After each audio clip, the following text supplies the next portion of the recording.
Prince সিনেমার teaser দেরিতে আসুক, বাট ভালো কিছু নিয়ে আসুক। বাংলাদেশে সম্ভবত বরবাদ সিনেমা সবচেয়ে বেশি আয়কারী সিনেমা। তো আশা করি এবার প্রিন্স সিনেমাটা বরবাদকে ছাড়িয়ে দেয়।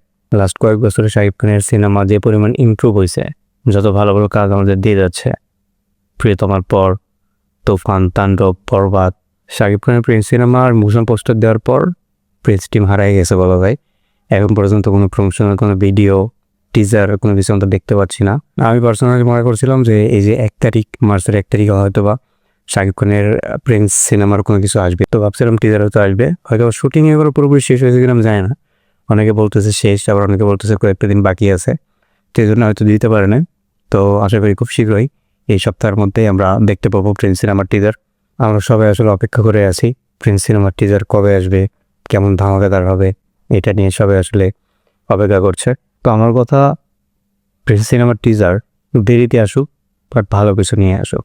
লাস্ট কয়েক বছরে শাকিব খানের সিনেমা যে পরিমাণ ইমপ্রুভ হয়েছে, যত ভালো ভালো কাজ আমাদের দিয়ে যাচ্ছে, প্রিয়তমার পর, তুফান, তাণ্ডব, বরবাদ, সবগুলো সিনেমায় ব্লকবাস্টার। পরবর্তীতে যেগুলো আসবে আশা করা যায় সবগুলো এরকমই ব্লকবাস্টারই হবে, কারণ এখন শাকিব খানের স্ক্রিপ্ট চয়েস অনেক সুন্দর।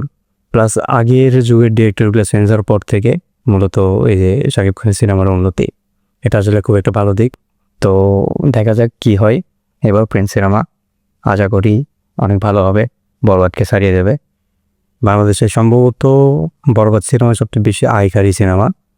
তো আশা করি এবার প্রিন্স সিনেমাটা বরবাদকে ছাড়িয়ে দেয়। তো ছিল প্রিন্স সিনেমার এই কথাবার্তা। সকালে দেখা হচ্ছে পরবর্তী কোনো ভিডিওটা।